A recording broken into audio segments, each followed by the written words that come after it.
Tu sais, j'ai 8 ans d'expérience en informatique, pourtant pendant longtemps j'avais peur de mon métier. À cause de quoi? Parce que je ne savais pas gérer mon hypersensibilité. J'avais peur de prendre la parole en réunion, de peur de paraître bête, parce que je me comparais tout le temps à des personnes qui avaient 5, 10 années de plus que moi. Quelle ineptie de se comparer à des personnes qui ont plus d'expérience que moi. Pourtant c'était la boucle dans laquelle j'étais. J'étais tout le temps en hypervigilance, tout le temps fatiguée. J'arrivais au boulot le matin épuisée à cause des transports, à cause du RER, des métros, du bruit de la rue, etc. En fait, tout m'épuisait. Le matin, je me réveillais déjà fatiguée et le peu de batterie qui me restait était déjà presque à la moitié, rien que dans les transports. C'était déjà écoulé. En arrivant au travail, l'open space vidait encore plus mes batteries.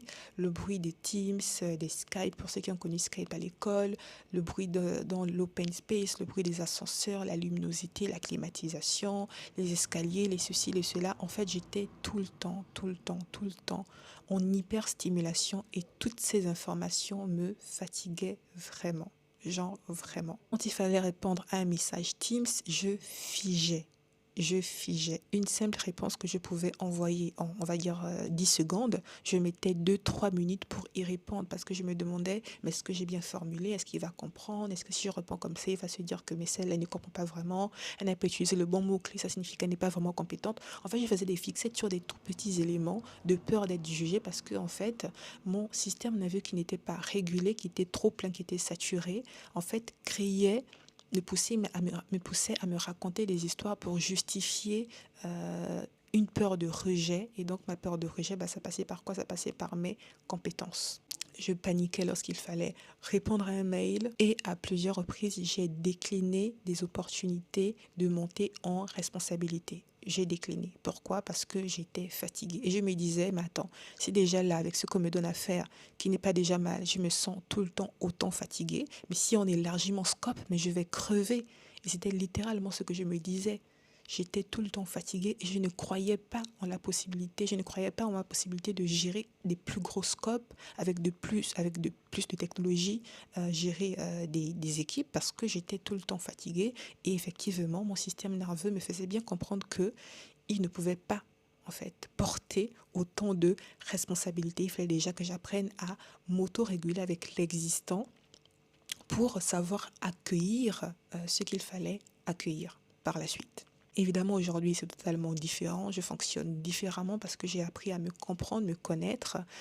J'ai appris à comprendre mon hypersensibilité. J'ai appris à connaître mon système nerveux, mettre en place des éléments qui me permettent de soutenir, de comprendre et de porter cette hypersensibilité-là. J'ai appris à me connecter à mon système nerveux, comprendre quand est-ce qu'il est saturé, quand est-ce qu'il faut le réguler, qu'est-ce qu'il faut pour le réguler, parce qu'un système nerveux dérégulé dû à de l'hyperstimulation, c'est pas de la même manière qu'on va déréguler un système nerveux qui est juste fatigué et il est en train de figer. Voilà. C'est toute une science qu'il faut savoir, qu'il faut comprendre. Et pour les profils atypiques, c'est encore plus important. Pourquoi? Parce que notre système nerveux, il est à vif.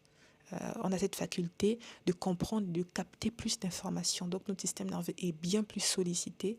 Et donc si on n'a pas cette intimité, j'ai envie de dire, avec notre système nerveux, c'est genre notre peine de mort que nous signons de par nous-mêmes. Et moi, justement, de par mes années d'expérience, avant de comprendre à réguler mon système nerveux, je peux bien témoigner de l'avant et de l'après-régulation de mon système nerveux de façon quotidienne. Me présente à toi rapidement si tu me découvres. Je suis Marissa, coach systémique. J'accompagne des femmes hypersensibles comme moi qui ont des responsabilités ou qui aspirent à en avoir. Elles sont chefs d'entreprise, elles sont managers, elles sont cadres, elles sont dirigeantes ou elles sont des piliers de famille.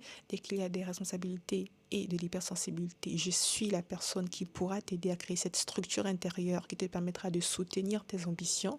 Fais-moi confiance, j'ai l'habitude, déjà par moi-même, de par la compréhension de mon propre vécu, mais aussi de par les témoignages d'autres femmes qui m'ont fait confiance, je peux être la personne qui te permettra de passer à ce niveau supérieur auquel tu aspires et te maintenir à ce niveau-là parce que tu auras créé la structure qui permettra de renforcer ton système nerveux qui te poussera à croire à ce changement-là.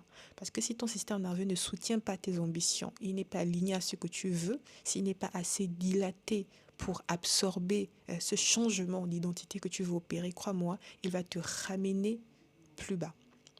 Et ça, je sais que tu ne le veux pas parce que tu es une femme ambitieuse. Alors, contacte-moi, on en discute. Tu as un rendez-vous découverte offert et pendant 45 minutes, on en discute et je te montre ton chemin vers ton niveau supérieur par l'accompagnement que je vais te proposer et par des tips aussi que tu pourras prendre en appel avec moi. Si tu veux un appel découverte, je te donnerai des tips, ça c'est indéniable. C'est ma philosophie, c'est ma vision et je te présenterai aussi mon accompagnement si tu souhaites être accompagné par moi. Prends soin de toi et à très vite.